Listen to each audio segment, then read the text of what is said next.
here we are this afternoon. So Friday afternoon, we're nearly a week after your first pro Ironman race here with Regan Hollioake. Regan, how are you feeling? Hi, Sarah. Really good, actually. The body's bounced back really well and the mind. So feeling really good and looking forward to the next one. Most people go, how is that possible? You know, for those age groupers who have done an Ironman before, most people know that for a good week you can barely walk, let alone get downstairs. And so great to hear.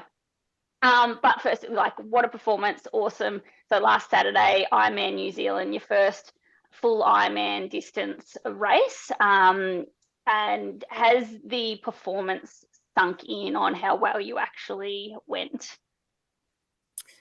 I think it has now. There's lots of people that have reached out with their congratulations, which is so lovely. And I really appreciate every message and phone call and everything that everyone has said. So thank you. And yeah, I think it has sunk in. It was really exciting to be at the pointy end of the race and has given me a lot of confidence for the future to know that there's absolutely no reason why I can't be there again and have a good influence on how the race pans out. So yeah, it's been very exciting, a really great week afterwards, and looking forward to the rest of the year. Yeah, no, we'll certainly all pump for you, and everyone was certainly tracking at home. And thanks to your partner, Wade, for sending through all the updates throughout the day. So for those who don't know, I'm in New Zealand, first full distance as a pro. She'd done 70.3 Tassie the month before.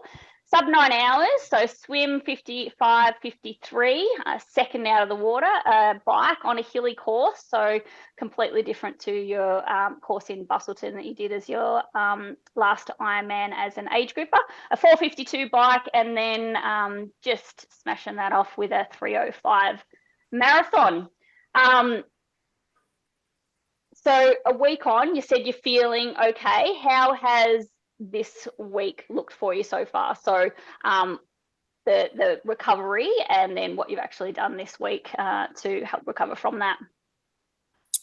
So the race was on the Saturday. So Sunday, I just did some really gentle movement, woke up pretty sore. The legs were pretty beaten up. So just a bit of walking, a bit of swimming in the lake. Wade actually did a bungee jump. So I went to watch that, and we just did a bit of touristy things. Then we actually flew home Monday. So that was a long travel day. Taupo is about 3.5 hours from Auckland. So we had to drive from Taupo to Auckland, fly out. And then by the time we got home, we live about 3 hours from the airport in Melbourne. So it was a long day. I arrived home at 9:30 at night. So there wasn't much activity done there. And then I actually went back to work on Tuesday morning, which probably didn't plan that very well, but that's okay. I work as a physio. So work Tuesday and Wednesday. And just threw in some, again, gentle movement those days, a bit of swimming, a bit of walking, some gentle riding, and probably did my first proper session, still recovery, but a proper swim session yesterday, and a couple of hours bike ride, and then another 2.5-hour bike ride this morning. And the legs have finally loosened up and feeling pretty good. And beautiful. As well as lots of eating whatever I want whenever I want, and trying to get some good sleep in as well. So it all helps. Perfect. Yeah, we love to hear that. Awesome. So if we go back then, because obviously everyone's really keen to hear how your race actually unfolded on the day. Take us through it. Firstly, how were you leading into the race? How were the nerves? What did your pre-race routine look like? I thought my nerves were really under control, but Wade tells me a couple of days later that they weren't as cool, calm and collected as I thought I was. I was apparently trying to renovate the house and do all sorts of things in the week prior. So I think I put my nervous energy into other things. But the morning of the race, I actually felt really calm. If anyone's been to Taupo or into the New Zealand race, it's just an amazing feeling, the pre-race routine that they do with the haka and the boats. And it's just such a really, I'm not spiritual, but it feels like a really spiritual sort of calm place. So The morning of the race, I was actually feeling really, really good. I also knew that I didn't have any expectations going into the race. So it was just me and what I could do and learning and gaining experience from racing against girls that are much more experienced than I am. So I didn't feel any pressure from external pressure, only the pressure that I put on myself, really. So the morning of the race, the weather had whipped up. It was really windy, quite cool, and the lake was looking more like a beach, really. There was waves and it was, really quite different to the days before.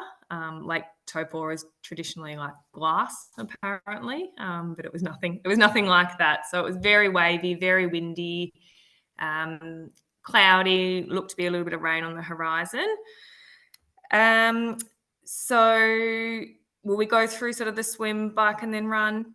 Yeah, firstly, I want to say, so I always say Taupo. Obviously, locals call it Taupo. Taupo. I was saying Taupo as well, but someone said like toe, like toes, and then paw. So Taupo. Oh, there you go. Good way to remember it. So I'll try and rephrase that from now. Yeah, totally. And people can get really thrown by, you mentioned about the lake. People think, oh, lake swim, awesome, easy, it'll be flat, you don't get the waves. But yeah, anyone who has raced at New Zealand before certainly know that you can get anything there, and often it is the wind, and then that throws up the as you said, beach-like conditions in the swim. So it definitely makes it more challenging than what people expect from that. So the swim, where did you position yourself at the start line? How did you think you were going to tackle that, and then how did it end up panning out for you? Yeah, so it's a deep water start. So we all sort of swam out, and I positioned myself pretty well smack bang in the middle of the group. I knew that would mean that it was a bit more rough and tumble, but I also knew that would give me the best opportunity to try and catch that front pack and get on toes if I could. So so the gun went off, or the cannon went off, and it was just mayhem. It was arms and legs flying everywhere. The pace was super, super hot.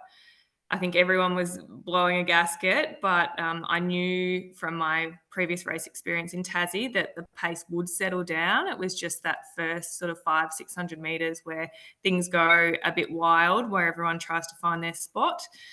And that's exactly what happened. So it was full gas for about 600 meters, sort of, a bit over halfway towards the first buoy. And then things did settle down, and I jumped on, I think it was Jocelyn's feet. So it was myself, Jocelyn, Meredith Kessler, and Chelsea Sidaro that were in that group. And we actually swam fairly well together. Jocelyn did a really good job of sighting because it wasn't easy.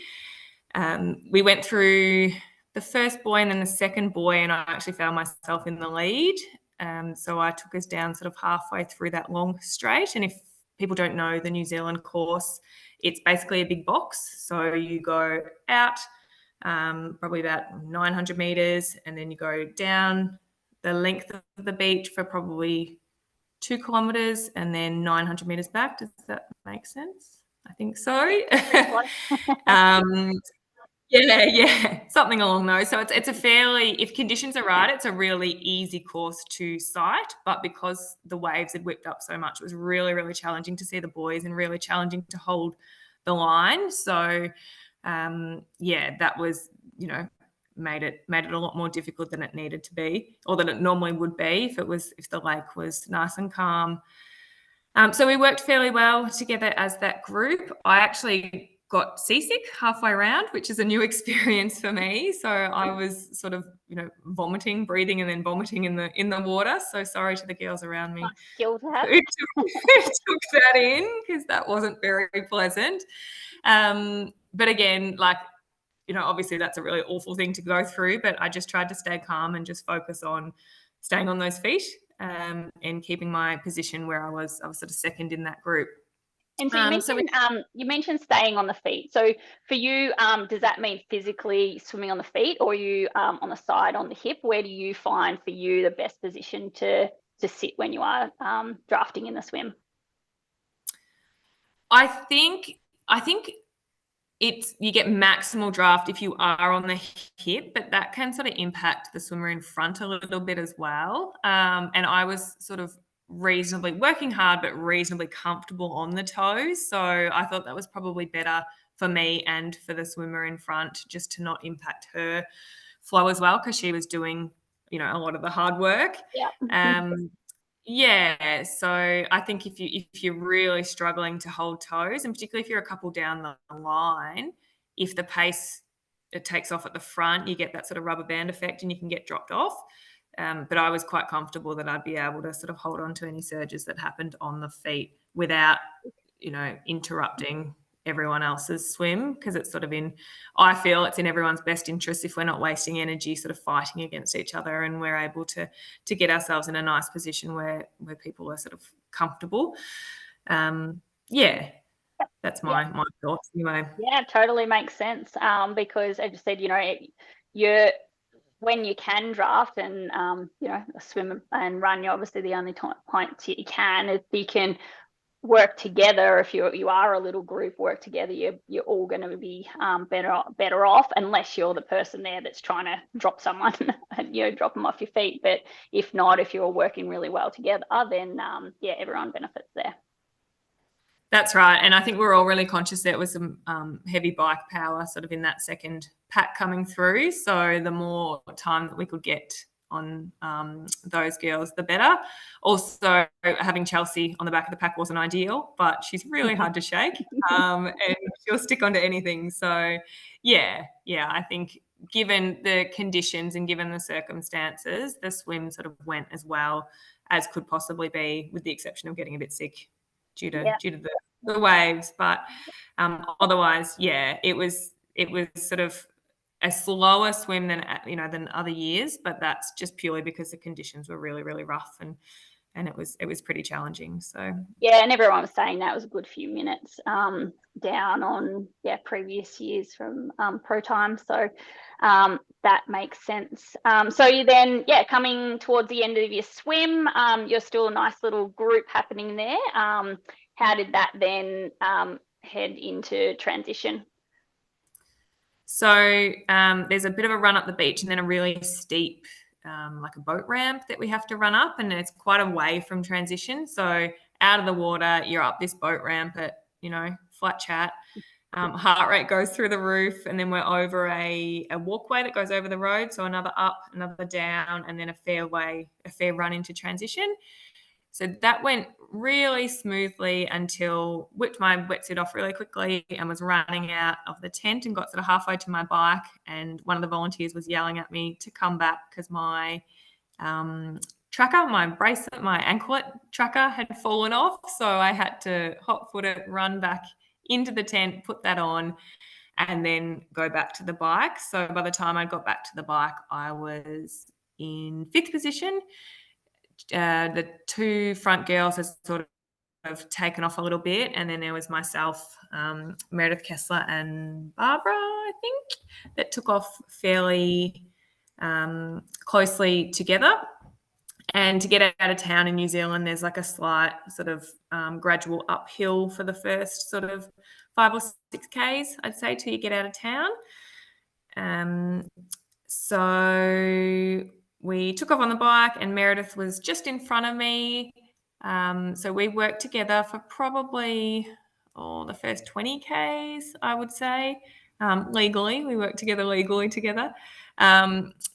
And going out of town, just the way that the winds were, we had a quite a significant tailwind going out of town, and then a really stonking headwind on the way back, which is where all the climbs were, which made a really, really challenging bike course. But I did find Yes, yeah. And the New Zealand roads, although everyone was banging on about how bad the New Zealand roads, but if anyone's ridden in country Victoria, it's nothing compared to what we deal with every day. So it's no hot mix, that's for sure. It's just that sort of chip rock, which is slow, but they're in much better condition than we're used to. So nothing to worry about at all. But I did find myself riding solo for pretty well the entire bike ride, with the exception of the first sort of, 10, 15, maybe 20 Ks, once those other girls dropped off. Yeah, because I was going to ask, did you have, at any point on the bike, did you have to make any sort of strategic decisions around, do I go a bit faster? Do I hold my pace? Or did you feel comfortable where you're at because you were by yourself, that you would just hold what you knew you could hold on the bike? I think going out of town, I made a really conscious effort to put the foot down, and I was sort of pushing, I think 260 watts perhaps for the first sort of 20 minutes. And by that stage, I hadn't made any inroads with Chelsea and Jocelyn up the front, and Meredith sort of dropped off after that. And I knew that I couldn't keep that sort of pace going the whole time, or I was going to blow up. So I sort of just settled down into my comfortable, but, sort of where I felt like I could hold my power and pace after that. And I kept an eye on what was happening up the front. People in the crowd are really good in the pro race of giving you splits. So there was lots and lots of splits along the way. Coming back into town, I knew I was sort of 3:45 down on the girls at the front. And I knew, I was confident that I was riding my own race, and I was riding, the power that I could sustain and the effort that I could sustain. So, yeah, really with the exception of that sort of first burst out of town to try and jump on, I was really just rode my own race and tried to stay calm and make good decisions on the day that was going to give me the best outcome. Yeah. Without having anything to work with.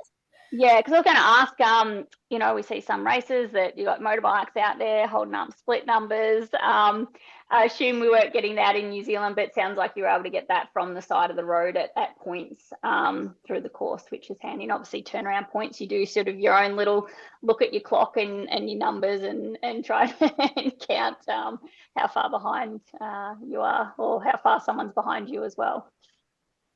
Yeah. Yeah, and I think, it's sort of only my second Ironman as well.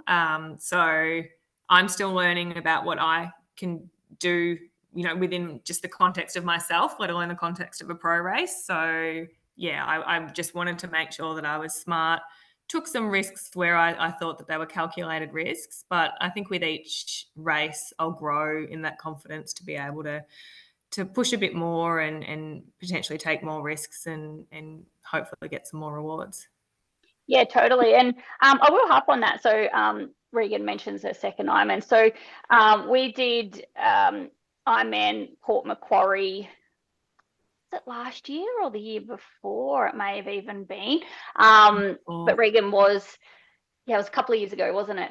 Regan was sick leading into that race. So, we look at it, it was a race on the records, but certainly one that we weren't able to race per se to her potential. And then Ironman Busselton, Ironman Western Australia, December last year was her first essentially proper race that we had a good crack at, and she certainly did. Was first age grouper overall. Officially or unofficially, I'm not sure yet, the fastest age group women's Ironman time in the world. We think that is, or if not, we're claiming it anyway.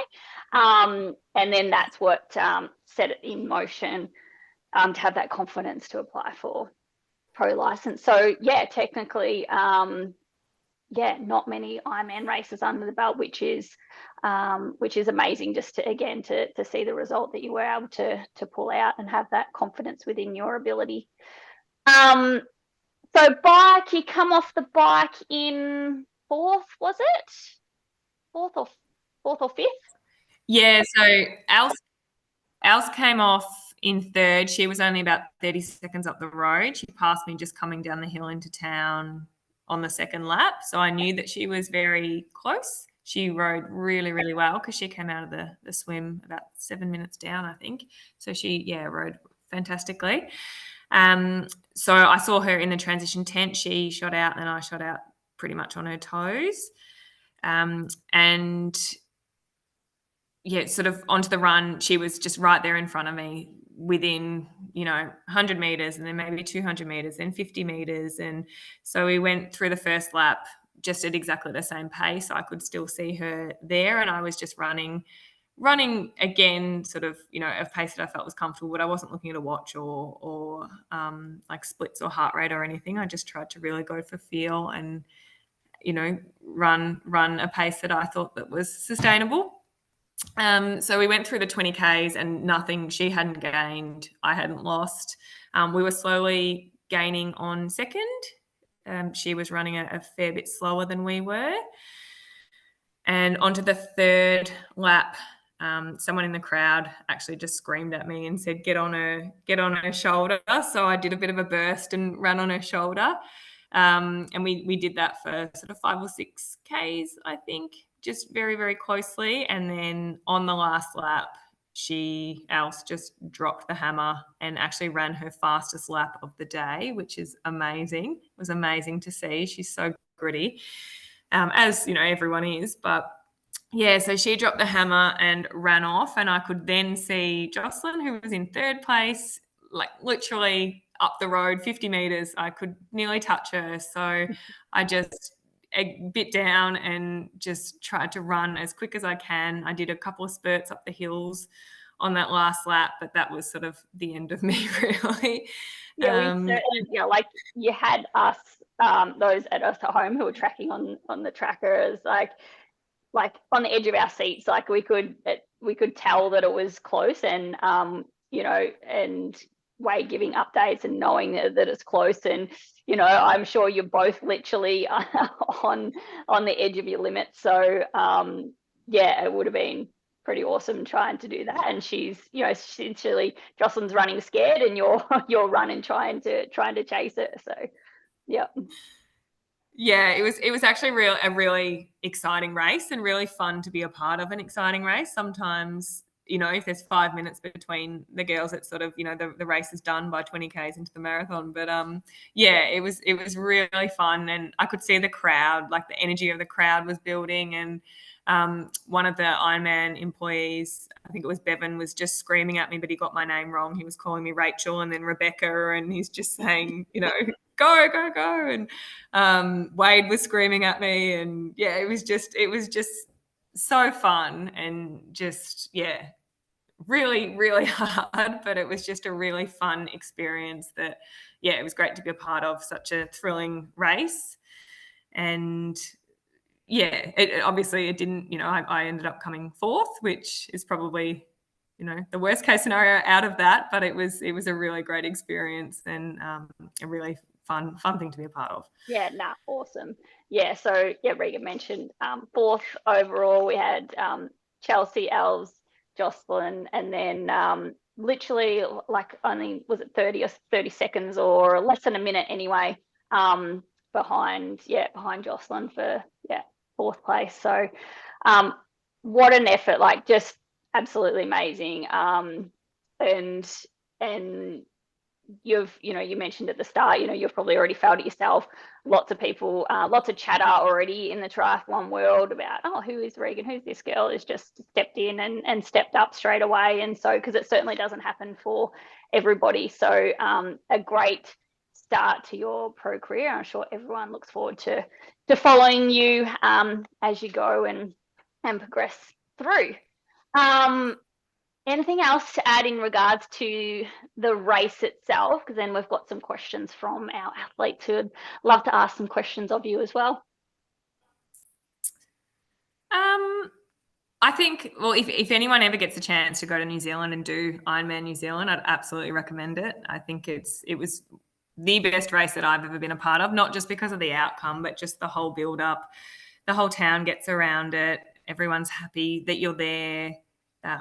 It's, again, a really special place, amazing course, beautiful people, not too far from home, which is nice. So, yeah, if you do ever get the opportunity to go to New Zealand, I'd really encourage you and recommend doing so. It's pretty awesome. Yeah, and that's fantastic to know, because you've raced Port Macquarie and everyone says, oh, Port Macquarie is awesome. It's such a fantastic atmosphere. The whole town gets involved. So for you to say that, you know, it goes on top of that as well, certainly for those athletes who are on the Ironman realm or look at doing one or looking to do your next one. Yeah, certainly. I've never been to New Zealand, so it's on my hit list. Not full Ironman, but certainly to get over there. Now, awesome. Yes, yeah. All right, so we'll fire away some questions. So I asked during the week of our crew, anyone have any questions? Because it's good to see from, like, I obviously know as coach, know a lot of the questions I'm asking anyway and the answers to them, but from an athlete's perspective, fellow athletes and age groupers, how they see it, or the things that they would love to know, which is pretty cool. First one was from Sean. I would love to know what nutrition Regan used, including the brand, type, how many grams of carbs, if you know that off your head, sodium, so your electrolytes, what you were aiming for an hour, and how did that pan out then in your race? Yeah, I think as a whole, nutrition is something that I've really struggled with in the past, both on race day and just day-to-day fueling. I think, I know this is specific for race day, but I think it's important to, you know, a conversation that's really important to be aware of. So I've sort of historically, I think, underfueled as a result of sort of miscalculating my energy needs required for training and life and work. And as a result, I sort of struggled with recurrent injuries, lack of energy, poor sleep, mood changes, all that sort of thing. So I did actually seek the help of Joanna Clark, who's a naturopath and nutritionalist and also a fellow CPC athlete. And she has, without sounding dramatic, honestly changed my life, which is amazing. She's not only educated me on my energy needs, but has sort of drastically helped me to change my thinking around fueling, for performance, for health, for, you know, general well-being. And I think after I started seeing her, we just sort of went from strength to strength. And prior to my Ironman in Busso, I reached out to Jo to help me with a fueling plan for that, because the difference between a 70.3 and an Ironman in terms of fueling is massive. You can to somewhat get away with it in a 70.3, but there's nowhere to hide in an Ironman. So we worked together to develop a race day fueling plan with, like, not only, you know, plan A, but also worked on plan B, C, and D, because things don't always go to plan on race day. You can lose a bottle, tummy can get upset, your conditions play a huge part temperature-wise. So I use, on race day, I use a fuel called Tailwind, which is a liquid fuel. It's a combined, sucrose and glucose, I think. Does that sound right, Sarah? That could be. I haven't looked at. Yeah, I don't know if it's got multi-dex. No. Yeah, it could be. I think it's a glucose sucrose fuel, which, again, I'm not, super knowledgeable, but that helps with absorption and helps you tolerate the fuel. So I aim for 90 grams of carbs an hour, and I think with the Tailwind that gives me about 1,000 milligrams of sodium. So it's a complete fuel, sort of carbs, electrolytes. So that's all I take. It's just liquid. So on the bike, that sort of 90 grams equates to 20 scoops of that. So I know that I just have to divvy up 20 scoops between my 3 bottles that I take. So I have sort of goals to get through, bottles throughout, a bottle in the first hour, bottle in the second hour, whatnot. So I know it's quite easy for me to keep track of how much fuel I've had. And then I tend to supplement depending on how hot the race is with just water at the aid stations. So it's nice that I can just, like, literally 3 bottles and that will get me through the entire bike. And I also have Tailwind on the run. So I just take 2 bottles. They're 500 ml bottles, and I just concentrate that quite significantly on the run, and I just sip through that. And in training, I've trained my tummy and sort of trained myself to be able to tolerate that 90 grams of carbohydrates in that form of the tailwind. And then on the run, I'll just supplement with, oh, sorry, here you go. No, I was just going to jump in. So going back to the bike, so New Zealand, did you pick up any bottles on the ride, or you found, because given the conditions, the 3 bottles were sufficient for you? I did pick up 1 bottle of water, and I nearly got through the whole of that. So yeah, the 3 bottles of tailwind, and then the 1 bottle of water to supplement that. So obviously, like in Busselton, I think I had maybe 3 or 4 bottles of water because it was a fair bit warmer. So that would vary from race to race, and sort of a discussion that I'd have with Joe prior to a race to sort of see what, you know, changes I would need to make. Yeah, and that's a good one to remember, that as you mentioned, that conditions play a part on your nutrition and hydration plan. So athletes remember that what works at one race and those conditions may not be the same that that you carry through to the next race. It may be similar, but always reviewing that each race. What are the conditions like? What's the course like? Etc.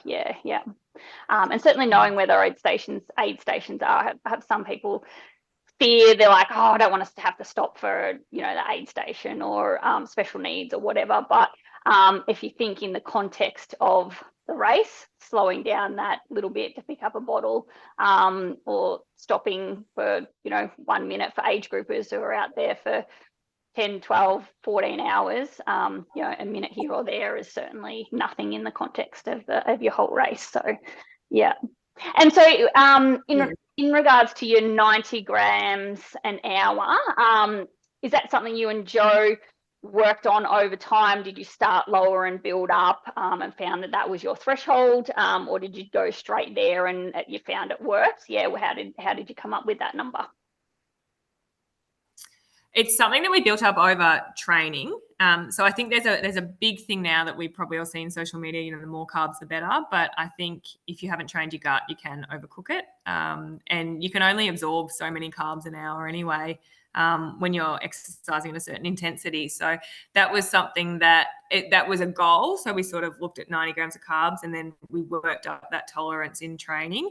And not every training session that I have would I take 90 grams of carbs by any means, but it's just something that in those race specific sessions and over time we've been able to build up, and now have a lot of confidence in knowing that I can, you know, comfortably tolerate that amount, and it sort of sustains me. That's enough, but it's not too much to irritate my tummy, and I've never had any sort of GI upset in a race, which is great. Not saying that it'll never happen, but it seems to be working really well for me, and the delivery method seems to be working really well for me in terms of having liquid.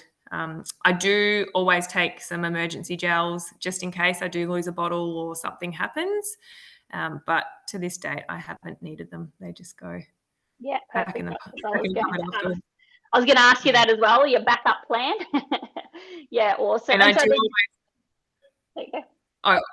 always put extra nutrition in special needs as well. So you can get that on the second lap of the bike. So if I was to lose a bottle and I felt that the gels weren't enough or the on-course nutrition wasn't enough, then I could always stop at special needs and pick up another one. Perfect. Yep. Being over-prepared and over-catered is better than wishing you had something there and you don't. Then, so you mentioned on the run, you're carrying 2 500ml bottles. Are you carrying them in your hand? Are you using a hydration belt? How does that look for you? So I just have handheld bottles. So they're just soft flasks that are activated by the pinch, so they don't leak out unless you put it in your mouth and you bite down on it and it comes out. So that was something, again, I had to practice with. So when I first went out with 500 mils of liquid running, I felt like I was carrying a milk bottle. But it was something that, I've learnt to be able to do quite comfortably. When it gets a little bit lower, you know, and if I need to go through an aid station, I'll shove it in my sports bra or something and get whatever I need from the aid station and then carry on. But it seems to be, it's a comfort to me as well, knowing that if I do miss an aid station, because that can happen, particularly as sort of age groupers get on the course and the stations get busy, if I do miss whatever I was aiming for at the aid station, I've always got that on me. But yeah, I do use that as my main fuel during the run, and we'll maybe have a gel here and there, but it seems the tailwind is really enough to keep me going, with the added benefit of getting some like hydration in as well, like liquid. Yeah, totally. Yeah, and so just that reiteration there, that practicing what you're doing in training, so it's not just, okay, can I actually consume it? It's like, how do I carry it? What does that feel? How does that change with my run? So that practice to then be able to put that into play in a race is super important, age groupers and pros. So there you go. Anything else around the nutrition side of things you wanted to add there? I just think if you're not sure, reach out to someone who is an expert in the field, because you see a lot of stuff come through on social media and whatever that aims to be educational but might not be right for you. So if you have any concerns, whether it be race day nutrition or just general day-to-day nutrition, reach out to an expert. And it's certainly changed my life, that's for sure. Yeah, definitely. And from a training perspective, Regan mentioned at the start, she mentioned about the nutrition. So not just the race nutrition Jo was able to help her with, it was actually where she's probably gained the most is her day-to-day nutrition and helping her performance, but also her health, recovery. Like, it's such a big picture thing that so many people overlook, that a lot of people are like, oh, I'm doing lots of training so I can kind of just eat what I want, not understanding that how you fuel your body with all the good nutrients, how much better you could actually be or feel, or how much more energy, or if you have bloating guts or whatever it is that it's probably your fueling and what you're doing on a day-to-day, not necessarily just what you're doing on race day. So very important there. Next one from Dazza: being a professional athlete and being in a relationship, how do you manage this? Oh, this might be a good one for Wade to answer, actually. yeah, when you get Wade on, he can give it from his perspective. Yeah, exactly. Me seeing it through rose-coloured glasses. Look, it's not always smooth sailing. I think being an athlete is a selfish endeavour. And obviously I spend a lot of my time doing things for me. We've sort of been together a long time, well before I found triathlon. So we've sort of grown together in it and sort of worked out along the way what works and what doesn't work.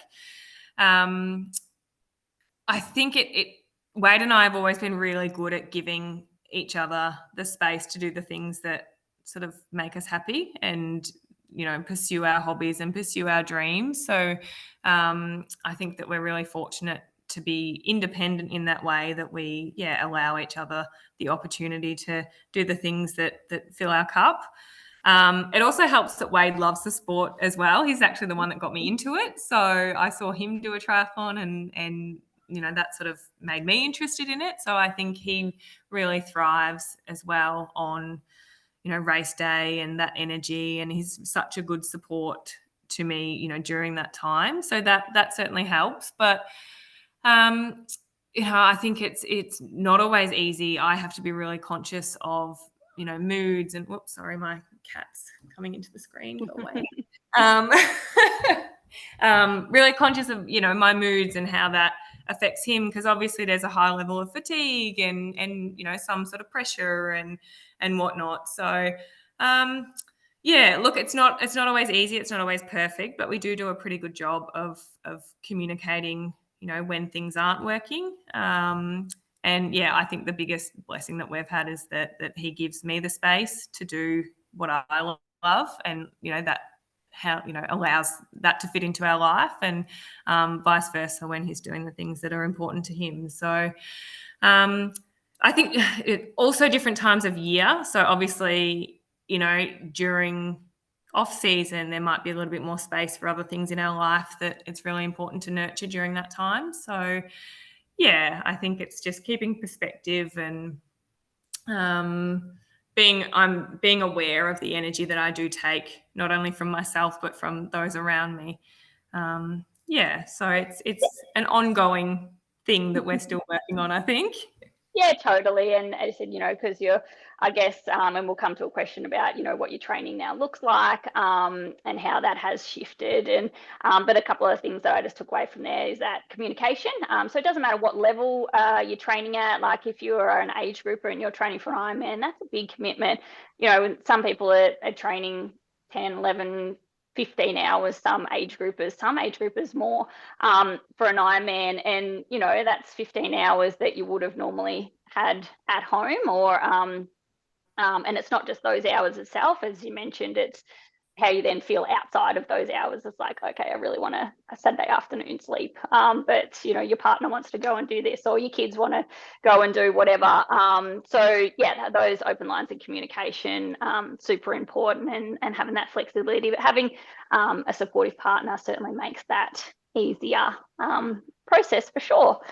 So go you, Wade. Well done. Go both of you, because it's as you know, it can be certainly challenging at times. I'm similar. I've got a partner who we both train, but you'd mentioned that when you both do have your own passions, you understand yourself that for that other individual, how you feel when you do it, and so you'll know how they feel. So you're like, okay, go and do a ride or go do something because I know that's going to make you feel good, or it's what you want to do, instead of going, oh, why are you going out riding again? So I think having a partner that is within the sport or a sport, or even if it's a hobby, it certainly helps as well, because you both have that perspective of that is something you love. Definitely. Good question, Dazza. Okay, from Esther. I would be interested to know, are you still working full time? And if not, how did you approach that with your employer? So very, very recently, as of last week, I've actually dropped down my working hours. So I've been really fortunate to be able to do that. And I'm also really fortunate that my employer is super supportive of my ambitions. They've never hesitated to give me time off for races. They're always very clear that if I need extra time to do whatever it is, that they're very supportive of that. So I'm not under any illusions that I'm very aware that that's I'm very fortunate to have that, and it's not always the case. So yeah, they've been great. I'm very, very lucky, because the balance between work and pro sport is definitely hard, and my job is quite cognitively and physically fatiguing. So it has been a real challenge for me to sort of show up as my best self in both worlds for the past however many months we've sort of been doing that. So yeah, I'm feeling really lucky that I've now in the financial position to be able to drop back work to 2 days a week, which I think will make a huge difference to my whole well-being and lifestyle, and also give me a better opportunity to compete, sort of stay healthy and happy, and increase that training a little bit more in a sustainable way. Yeah, totally. Because most people may not know. So you obviously came to the sport late. But then, so, and as a pro, as a flow on from that, essentially a late starter in the pro ranks. So if you look at, trying to fast track that progression into the pro ranks, that certainly gives you that real good opportunity. Whereas a lot of pros might start out, they're still working full time, they're trying to do the bit of both to try and get in, but then it makes it hard to get in because you're not recovering as well, or you can't train quite as much as you would like to. So yeah, fantastic opportunity for you there to really give it a good crack. Awesome. And kudos to your employer to allow you that space, which is amazing. From Narelle, you've raced as a pro twice now. So we mentioned earlier you did Tassie 70.3 and now New Zealand Ironman.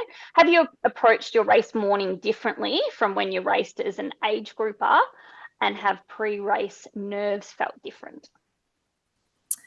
I think to date, I haven't really strayed much from what I know works for me. I sort of take comfort in routine and having practices that have been sort of positive in the past. So it didn't seem all that necessary to change things drastically.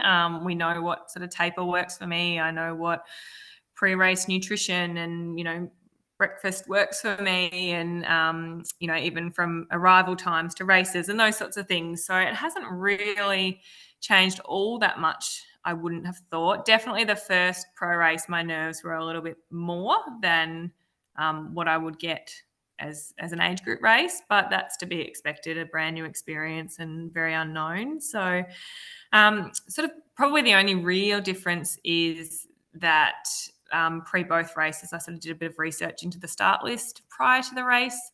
With pro racing, tactics come into it a lot. And I know you can't predict what's going to happen on the day. Knowing other athletes' strengths and, their challenges is really valuable to assist in decision making on the day. So as I become more and more familiar with athletes and build my confidence, I'll sort of be able to utilise that knowledge to a greater result. So really the only difference prior to each race, I think, has been just looking at the start list and having a bit of a think around how that would play out, because age group racing is just a time trial against yourself, whereas pro racing, it's very tactical, and decisions that you make can sort of make or break your race. Yeah, awesome.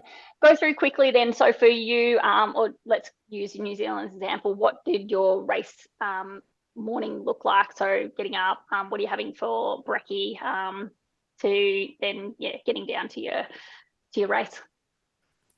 Yep. So I got up at about 5:30. Race wasn't till 7:50. But got up at 5:30, had my breakfast, which is always toast. So I have 3 or 4 bits of toast with peanut butter and banana.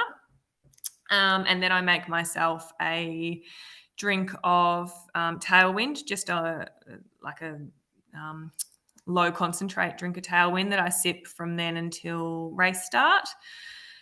So we got down to transition at about 6:30, I think. Got everything done there, done by 7:15. And then we got into the water at 7:30 and race start at 7:50. So, yeah. Cool. Are you doing any kind of pre-race warm-up? I did go for a little jog jumping in the water. Just that was sort of mainly to settle my nerves a little bit. I felt like that was productive and was going to give me something to do. And then we're really lucky that we can get into the water before the start. So I sort of swam for about 10, 15 minutes before we had to get out, just to warm up and get used to the conditions and see how the water's feeling. So that's sort of, my typical warm up. Yeah, awesome. And I didn't ask in regards to the nutrition side of things. Are you a coffee drinker? Are you having caffeine in your race? I am a coffee drinker, not a heavy coffee drinker, but I had a coffee when I first woke up, and I didn't have any caffeine in this race. Previously in my gels, I've had the caffeine gels, but it's probably something that I would like to experiment a bit more with in the future. It doesn't seem to affect me in terms of GI or anything. But yeah, caffeine's certainly something to experiment with in the future. So not much. Yeah. People always ask me about, when should I have caffeine gel? So I thought I'd just put that one out there. Okay, thanks for that, Norel. I hope that gives you a bit of an insight. Another one from Esther. Did you meet any pro friends? Have you made any friends in the pro ranks yet? Are they friendly and approachable? Or did they give you a bit of a look of like, oh, who's the newbie over there? Or was there any tips shared? Like, how did that sort of pan out from your experience so far? Yeah, I think I was really lucky with this race. I met up with another girl, a new pro from Melbourne, and she welcomed me with open arms, and we had a few swims together, and that was really nice. So thanks to Kate for letting me join their little group, because I was on my own. So that was nice. But in general, I think people are cordial. Is that the right word? They're sort of Yeah, like it sounds wrong, but I think it's right. Caudal? I'm not sure, but they're Yeah, that sounds about right. People are respectful in the context of, this is their job. We're competing against each other. We have to, people are friendly and will say hello and whatnot, but I'm aware that I am new and I haven't developed those relationships yet. And I think to be aware that, we are competitors, and in the context of what we're trying to do, then, people don't seem to be super, super friendly and gushy, but that's, I expect that we're racing against each other for, livelihoods, and that's to be expected. Yeah. And I think we'd spoken pre-race as well that everyone's personality is different as well, and particularly come race day. So some people literally have blinkers on and won't even acknowledge you, and that's their personality. They're in their space, and once you get to know who they are, and it's them and their experience, not you. That sort of thing is, giving people space if they want to, or there might be others that love a bit of a joke, and that's how they relax pre-race. So so learning all that side of it, individuals, personalities, as you go along as well. Yeah. Can you name a few things that have changed since becoming a pro? So what feels different, or is an actual difference since switching over to pro? I think the biggest thing that's changed, which is very recent, is the change in physio workload. So going from full-time to down to 2 days a week. Like I said, that's just really recently happened, so I haven't sort of got a full experience of that, but that's the biggest change for me. And that's obviously a change for me, a change for Wade, a change for the rest of my family as well. So that's in terms of, like, nothing miraculous happens at the race, or we still go through the same processes in terms of checking in and transition, and all the processes leading up to it are exactly the same for pros. We just have to do an extra briefing beforehand, but nothing else has miraculously changed. And as my career progresses and I get more races under my belt, that might be a bit different, but so far, just having the opportunity to reduce that physio workload has been and will be massive to me. So that's the biggest change for me in my life.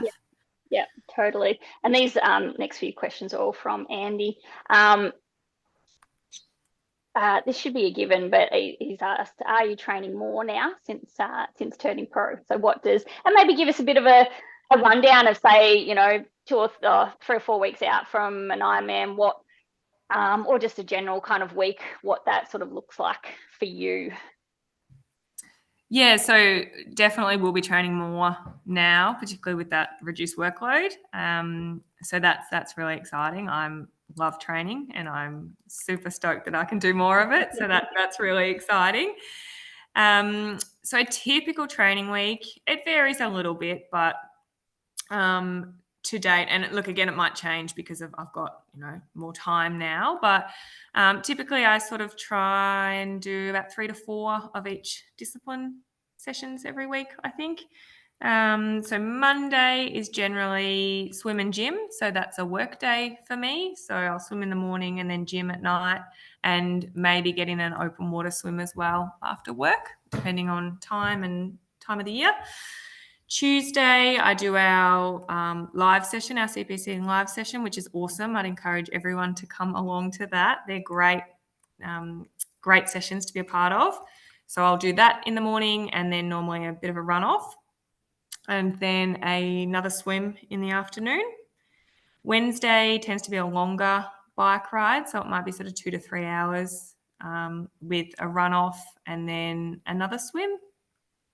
Thursday is the live session as well, so I do that in the morning, and then normally do a bit of a run session with that, so maybe some more speed work or just some higher intensity running.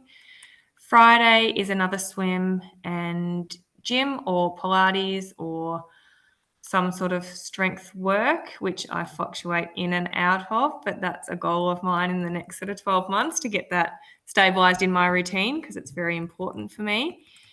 Saturday tends to be a long ride, so that coming up to an Ironman build can sort of be 5+ hours. That's my favorite session of the week. I love getting out on the bike and exploring, which is lovely.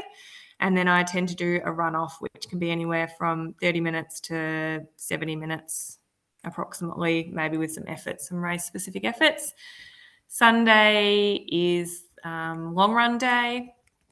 So that builds up to about 3 hours, I think, in an Ironman. I think that's the longest we went this build. Yep. Yeah. So we normally start off about 2 hours and then build up over, and we'll have some efforts, some race pace efforts in there. And then I might get a swim in the afternoon, depending on the time of year. Summer's great here. I live in a little country town and we have a pool that opens December to February, but after that, I have to travel about 35 minutes each way into the pool, so it's not as convenient. But during summer, I tend to get a lot more swimming in, which is great. So that sort of varies approximately about 20 hours a week, I think. With the gym in there, it might fluctuate a little bit up or down depending on where we are in a build. And that I think will change to be a little bit more volume in the future, but that's approximately what I was managing with work up to this date. Yeah, and so with Regan, so Regan came from a swim background.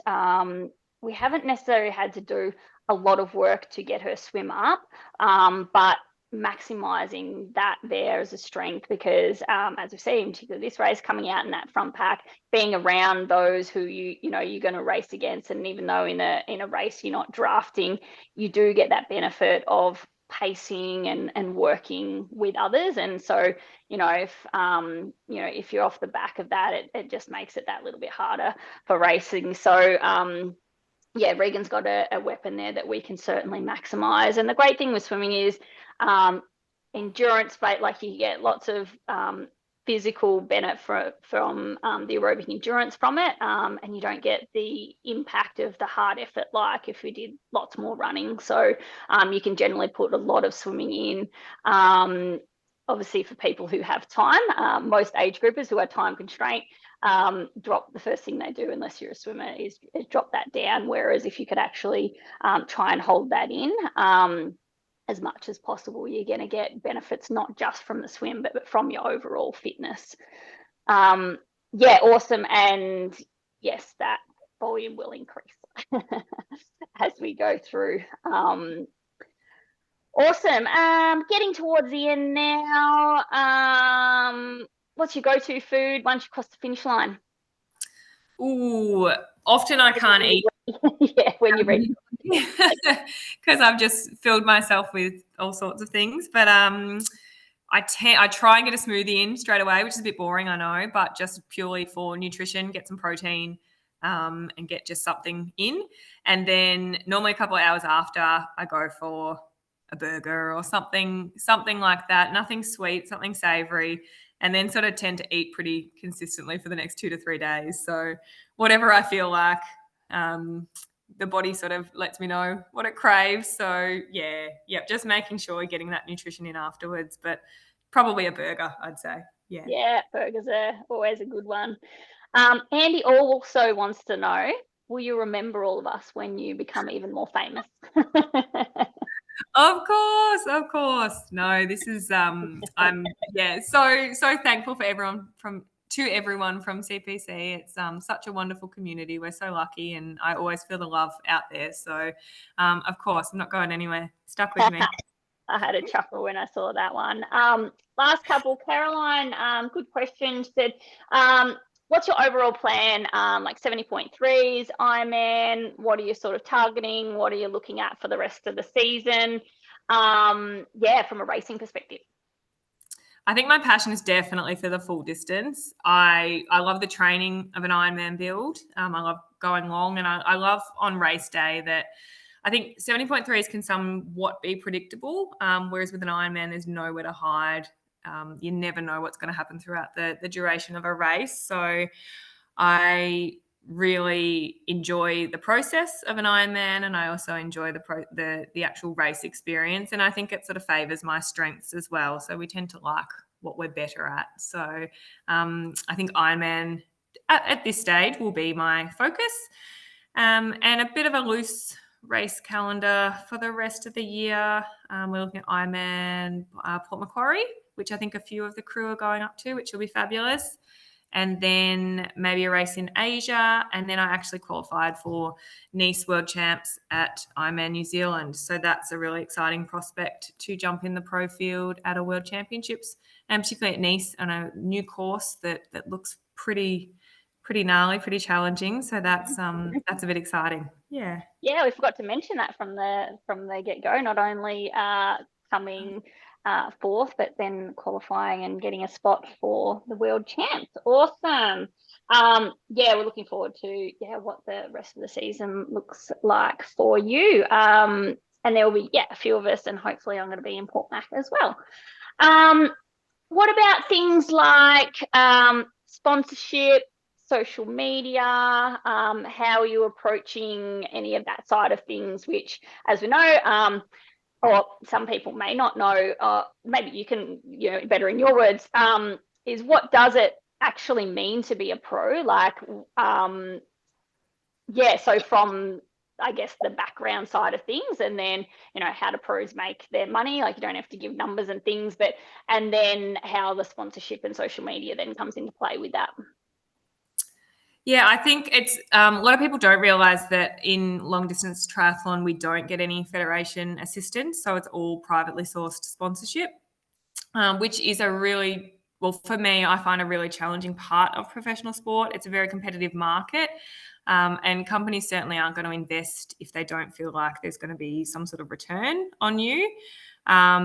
And I'm also really conscious, being really new to the sport, that I don't want to be a slave to a product. I don't want to be forced into utilising a product that's not right for me because I got it for free.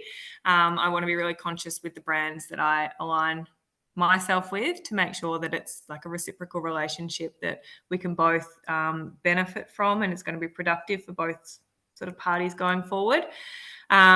A big part of sponsorship is also social media, which is something that is very foreign to me. I'm traditionally not into self-promotion or putting myself out there in that sort of way. I like to race, and I like to train, and I like to do triathlon, and that's where I'm comfortable. But being a part of sponsorship and having value is to be able to get yourself as a brand and the brands that you're representing out there. So I suppose social media has a big role in playing that.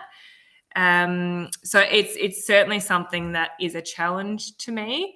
I'm also conscious of not putting myself under too much pressure to rely, hopefully, on getting sponsorships to be able to do what I love. And hopefully that if I can get results and continue to progress in the sport, that those sponsorships will come and those relationships will be built. But I'm trying not to put too much pressure on myself and spend too much energy on that if the return isn't going to be there. So and I think that's a really good one, is like, for those to develop organically, they're going to be probably more authentic than just trying to chase a product or a sponsor just for the sake of needing it.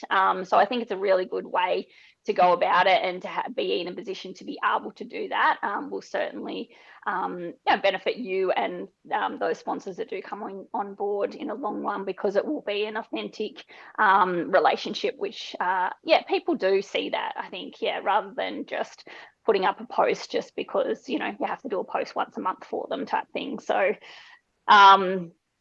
And then, so in regards to the this is sort of going to be the last one, because I'm going to have to do children pickup.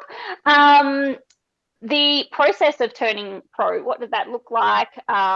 If anyone listening is looking at going down that path at some point. I think every country has different qualification procedures, but in Australia, In order to qualify and apply for your license, you have to win a age group race overall, so be the first age grouper across the line, and you also have to be within a percentage of the pro winners' time.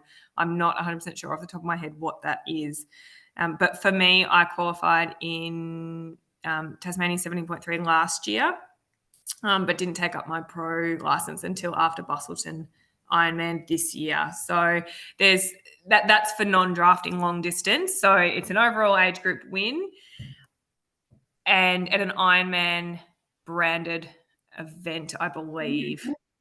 I could be wrong about that, but yeah, I think you can get around it. I think it is a little bit loose, but they certainly prefer their races and the results of those. Yeah. Yeah, and then when you do become a pro, you get your Triathlon Australia license, but then you also have to apply for like an Ironman and a challenge license as well to be able to enter their races. Yeah, cool. So it's certainly a new experience from that, and but then once you've got that locked in, the great thing that pros have the ability to do is put their name on the start line, but if needed, if you're not then able to race, it's not like you're throwing your money away every race that you've put your name on a start line. So there's a lot more flexibility in regards to races from that perspective, which is great, unless they're qualifying races like the World Champs. The last question that I was going to have: where do you feel like you can get your biggest gains?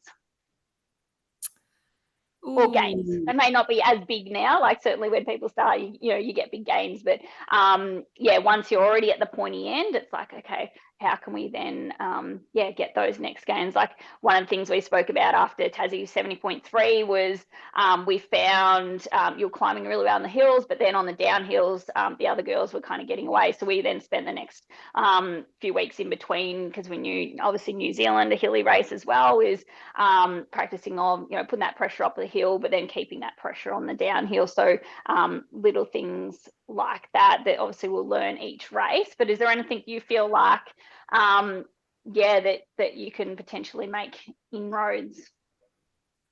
I think having more opportunity to train and recover is going to be massive for me. So be able to get more volume, quality of training in, but then also that having that downtime.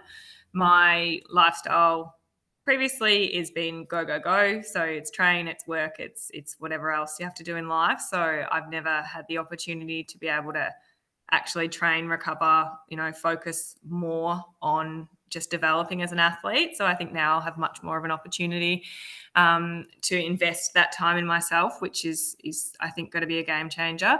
And like you said, just each race experience, each race is different. It's very, I've only done 2, but both of them have been completely different. So each race I've already gained a lot of confidence to know that I can be at the pointy end of the race, and confidence to make decisions that are a little bit more risky, that might have the potential to pay off. So I think it's just gaining that race confidence, but also having more time and opportunity to invest in myself as an athlete will change things. Yeah, totally agree. And for sure. To put that in perspective, like from an age group, we all know most people have been on, say, a training camp where you can literally and most people advertise them like, come and train like a pro. You're literally training, recovering, eating, and that's all you're doing. And obviously not that there's not other stuff still in your life, but more focus can be around the training, recovery, and nutrition because you have more time to be able to do that. So if anyone ever gets a chance to go do a training camp, that's to get that feeling, and it's awesome to be able to do that, particularly if you're someone who loves training like yourself and loves getting that in, day out. So very good. Anything else you want to add? Otherwise, from our perspective, thank you obviously for your time. I think everyone's going to grab little tidbits out of this, and just hearing your experience and sharing your journey is something that everyone's already loving, which is awesome. I just want to say thank you to everyone. Thank you to you, Sarah. It's been such an amazing experience to grow and develop together. It sort of happened really quickly, but I think we're such a dream team, and it's been so lovely to be able to share this journey with you. And thank you for all that you put into me and to all the other CPC athletes. I know, it's a huge amount of work in the context of your life as well. So, and just thank you to all the other CPC athletes. Like I said, on race day, like I truly, and leading up to race day and afterwards, I truly feel so supported, and it's just such a pleasure to be able to share it with you guys. And thanks for everything, all the support, all the words, and it's very, very much appreciated. So excited for the future, and just thank you to everyone who's reached out and continues to support me. I feel really fortunate. Love it. Well, we all look forward to tracking your progress and seeing you race next at Port Macquarie. Hopefully, some of you, will be able to see that live in action, which will be awesome. Thank you very much, Regan. We will chat again soon. Bye.